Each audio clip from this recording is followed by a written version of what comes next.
The last thing the camera recorded before the signal dropped was not a scream. It was silence. The specific silence of three people holding their breath at exactly the same moment, as if something had told them to. Maren Solvik had been filming backcountry trails for 11 years. She documented routes for a small but devoted subscriber base. 12,000 people who trusted her gear reviews, her mileage estimates, her methodical risk assessments. She was not the kind of person who embellished.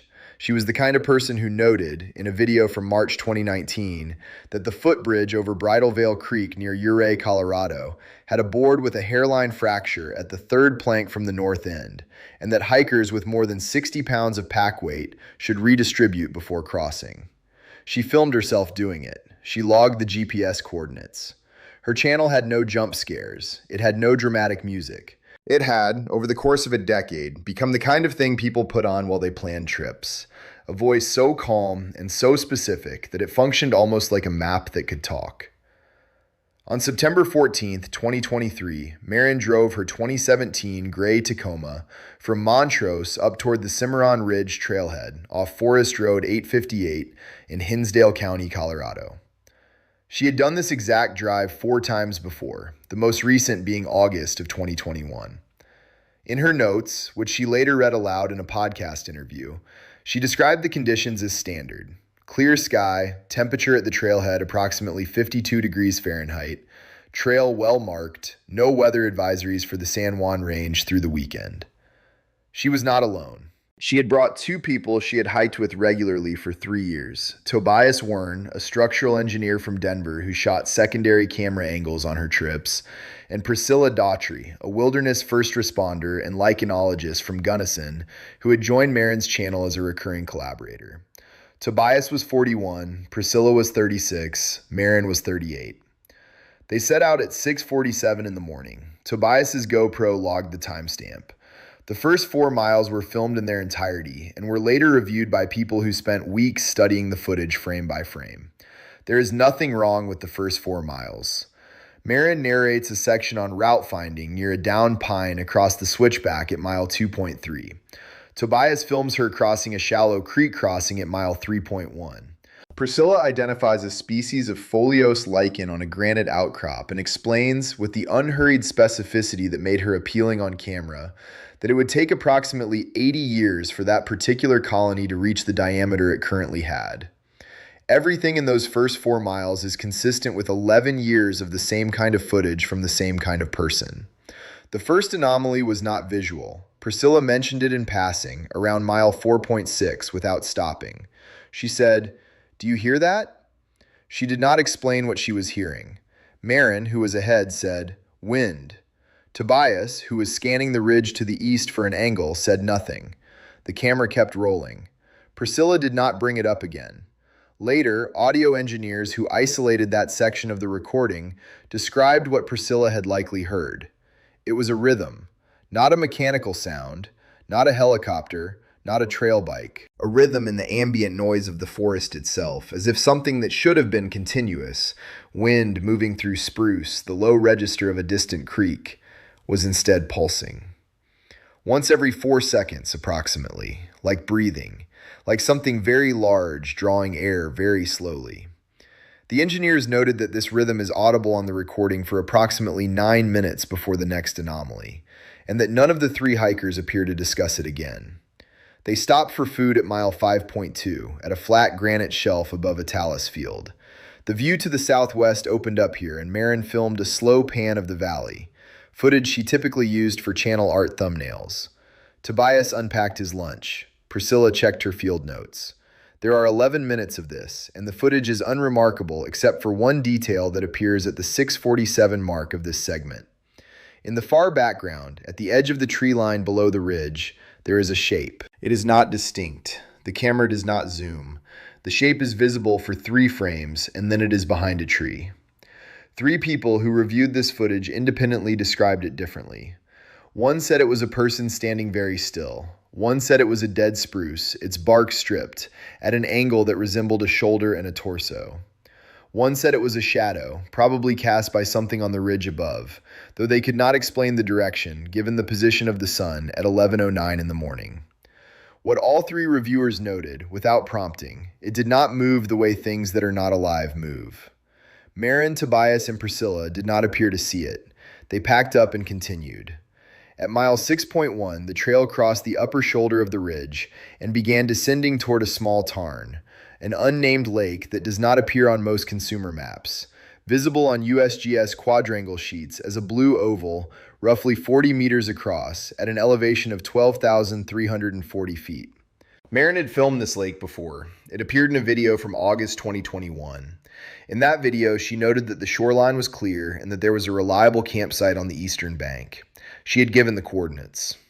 The lake was there, the shoreline was clear, the campsite was where she remembered it, but the sound was wrong. Mountains at that elevation have a specific acoustic quality. The thinness of the air carries sound farther and compresses it. The drip of snowmelt into rock sounds close even at 100 meters, and birdsong arrives with unusual precision. Maren had filmed enough above treeline to understand this intuitively, and she had described it on camera more than once. Everything is closer up here. Everything is louder. The lake was silent. Not the silence of still air, not the silence of an overcast afternoon. An active silence, the kind that presses, the kind that has weight. The recording captures it without comment from any of the three. For 2 minutes and 14 seconds, none of them speaks. Tobias's camera, which had been panning the shoreline, stops moving. It is aimed at the far bank without deliberate framing, as if he simply stopped and held the camera where it was. Priscilla broke the silence first. She said, in a voice the audio engineers described as notably flat, devoid of the upward inflection that characterized her normal speech, "Something was here recently." Maren asked what she meant. Priscilla pointed to the eastern bank. She said the lichen on the rocks near the water had been disturbed. Not broken, displaced. Moved carefully, the way you move things when you want to look at what is underneath without leaving obvious evidence. She knew the difference because she had been looking at disturbed lichen samples for 13 years, and displacement without fracture was not typical of any animal she knew. Tobias filmed the rocks. The lichen was indeed displaced, pale undersides exposed, the patterns consistent with something having been moved and then not replaced but arranged nearby. Not scattered, arranged. Maren made a decision that was, by her later account, instinctive. She said, "We're going to set up the second camera and give this spot an hour. If nothing shows up on the motion trigger, we keep to the original route and camp at the South Basin." Tobias mounted the secondary camera, a Reolink unit with night vision and a 120-degree field of view, on a tripod facing the eastern bank. He set the motion trigger. They moved 40 meters upslope and ate a second meal, early, while Maren filmed a segment on cold-soaking trail food that she later uploaded as a separate short video, unrelated to the events that followed. In 41 minutes of motion-triggered footage captured by that secondary camera, there are 7 events. 6 of them are birds, 3 Clark's nutcrackers, 1 ptarmigan in partial winter plumage, 2 undetermined passerines. The 7th event occurs at 2:31 in the afternoon. It is 11 seconds long. The camera triggers. The frame shows the eastern bank, the displaced lichen rocks, the flat water beyond. At the center of the frame, precisely centered, not in the background, not at the periphery, there is a reflection in the water. Not a reflection of the bank or the sky, a reflection of something that is not, in the frame above the water's surface, present. The shape in the reflection is upright. It is not moving. It is facing the camera. At the 11-second mark, the reflection is no longer in the water. There is no ripple. The surface does not change.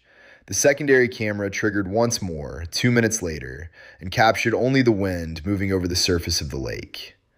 They did not review this footage until they had descended. They collected the camera at approximately 3:15 and continued on. The original route would have taken them along the South Ridge and down to the Basin Camp, a descent of approximately 1,400 feet over 3.1 miles. Standard terrain, no technical sections. A route Maren had described as the kind of trail that lets you stop looking at your feet. The footage from this section begins normally, Maren leading, Tobias on secondary camera, Priscilla slightly behind, making notes in a waterproof notebook she carried for field observations. The sky is still clear. The trail is visible and dry. The pulsing rhythm and the ambient sound, the one audible in the earlier footage, is gone. The audio is, by all accounts, completely normal. At mile 7.9, Tobias says, "Marin." She stops. He says, "Look at the trail behind us." The camera turns.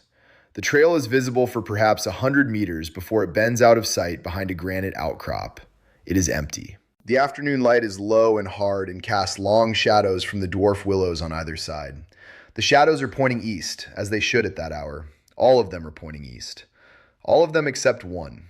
A shadow, approximately the length of a person's shadow at that hour, angled perhaps 30 degrees off from the others, pointing slightly north, as if whatever was casting it was standing at a different angle from the sun than everything else, as if it had its own light source or its own direction.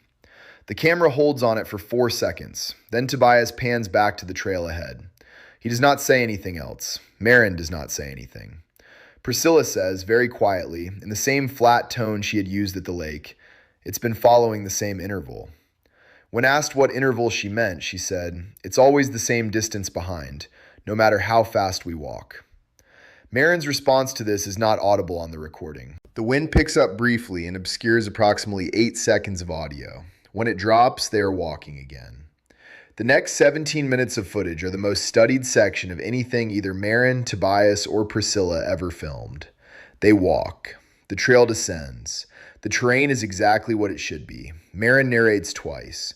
Brief observations about the route, nothing remarkable, in a voice that her regular viewers described, in comments that accumulated over the following weeks, as not quite right. Not scared, not strained. More like someone narrating a dream they are still inside. At minute 12 of this section, the audio changes. Not the rhythm, not the pulsing, something else. A tone, sub-audible on most playback devices, but isolatable at low frequency. Consistent. A single sustained note, without vibrato, without variation. The kind of tone that should require something with a resonant body to produce. A large instrument, a large chamber, a large throat. It is present for the remainder of the recorded footage. At minute 17, the footage ends. Not cuts to black, not static. It ends the way footage ends when recording simply stops. The last frame held, then nothing. The cameras were recovered, both of them. They were found the following morning by a search and rescue team at a point approximately 0.4 miles east of the trail, in an area that was not part of any route Marin had planned. The cameras were intact. The footage was intact. The tripod for the secondary camera was set up, extended to full height, leveled, aimed back toward the tarn they had left behind 3 miles away. Aimed precisely back toward it. The motion trigger was set. The cameras had been placed there by someone who understood how to use them. Marin Solvik, Tobias Wern, and Priscilla Daughtry were not found with the cameras. They were not found anywhere on the Cimarron Ridge trail system. They were not found in the surrounding wilderness. The search lasted 11 days and covered an area of 63 square miles. SAR teams, dog units, aircraft, nothing. Their boots were found, eventually, placed side by side on the granite shelf above the talus field at mile 5.2, where they had stopped for food. Placed neatly, side by side, the way you set shoes by the door when you come home.